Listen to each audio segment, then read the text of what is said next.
Hey world, what's up? It's Airport 15 and welcome to another episode of What's on My Mind. Today I just wanted to talk to you about people who have two types of jobs.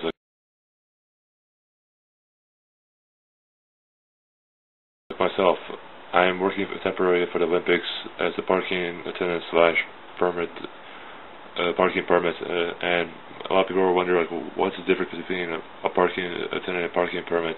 It just does the same thing. All I do is like process cars through the gate, make sure they have a pass to get in. If they don't, I have to force them to leave or make them parcel somewhere else. And believe me, it's not a fun job because you stand on your feet for 8 hours all day, but you get multiple breaks. That's one good thing about it, and free food.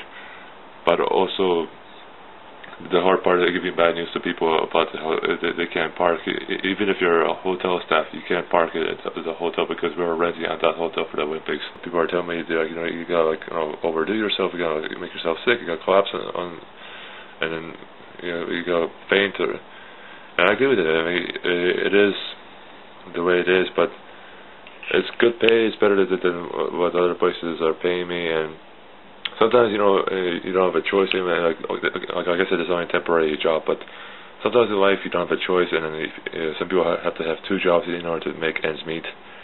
And I give great respect for people like that because I know how tough it is, especially with a recession. You want to have at least a steady job, and sometimes one is not enough.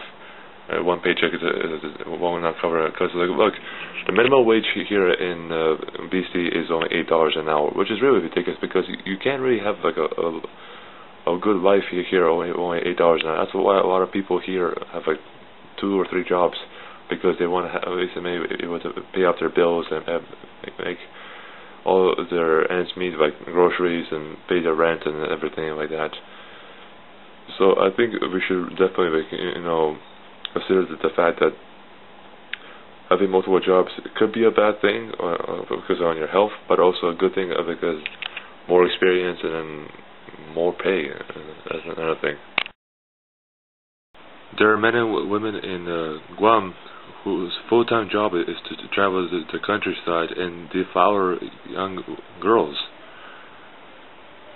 who are also virgins, and who pay them the privilege of having sex for the first time. Reason for this?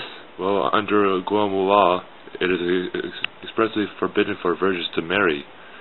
Now, let's just think about this before for a quick minute. And your question for today is there any job anywhere else in the world that even comes close to this? Leave your interesting creative responses either in the text or a video response. So I made the audio of the day today someone different from that scam girl. And no, it's not a Serbian girl. If you were wondering, like, oh, it's just a Serbian girl. No, with me, I want to switch it up a bit and go back and forth. Usually I put a lot of Serbian girls as the audio of the day, but sometimes I'll look at a picture and I'm like, oh, yeah, she's really hot, and I'll use that as well. It's just a picture that I like, and hope you guys enjoy it as well.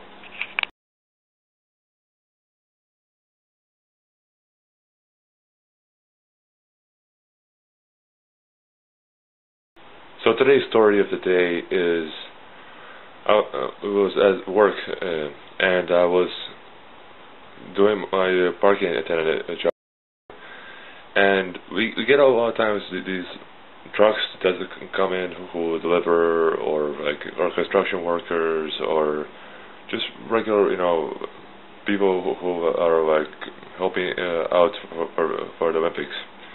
And 2 of these trucks came today. And one of them was giving out like cargo, or some sort of like cargo. It was all wrapped in like black covers. I didn't know what exactly they were bringing to the hotel. But then one was just doing food. And we have this clearance bar. Now in the picture you might see that it says 7 meters, but I couldn't find a picture that says like 12 meters because we have a 12-meter bar at work, and I forgot to bring my camera. The truck was trying to go straight down, but I realized that it was not going to fit that way, so it did the opposite way by going backwards. And we all thought like the truck was going to be too big to go through, but even the driver would not listen to us, and it just started going backwards, and eventually it hit the pole and scraped it off, and it left a big hole in the wall. Now, after that truck was gone, another truck later came by, and I thought this truck was smaller, and I thought, like, okay, this will fit easily. But this one, it was even more bigger than the other one. And this one was even worse because not only did it like hit the pole as well, but it broke off, scratched the wall even more, and luckily, thank God, nobody was on the bottom, where on the floor when the truck was passing by. Otherwise, it would hit on the head, because that thing is a steel pole, and it may sound like a plastic when it hits the ground, but it is really a heavy pole. And now the hotel itself has to like get people to fix that, and it's stuff like that. This just makes wonder, like, why would you risk it if you know it's not gonna fit? I mean, like, if you're like an oversized vehicle and there's a small narrow space, there's no possible chance it's gonna fit. And it's like trying to fit a jet airplane in a small narrow parking. It's not gonna like work.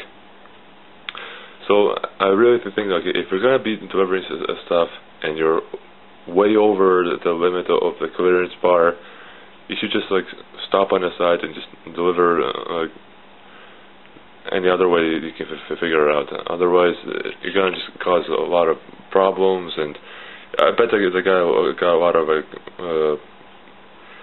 the driver probably got a lot of anger from both the hotel manager and as well as his own boss, which is another thing. Like, my hotel manager that I work for, he drives so many different cars. He even passed by today in a black Lamborghini. That shows how rich these people are, like, who own hotels. That's all I'll have to say for today's episode of What's on My Mind. Tune in for next time for another exciting episode. Until then, this is AirPod 15, and I am out of here.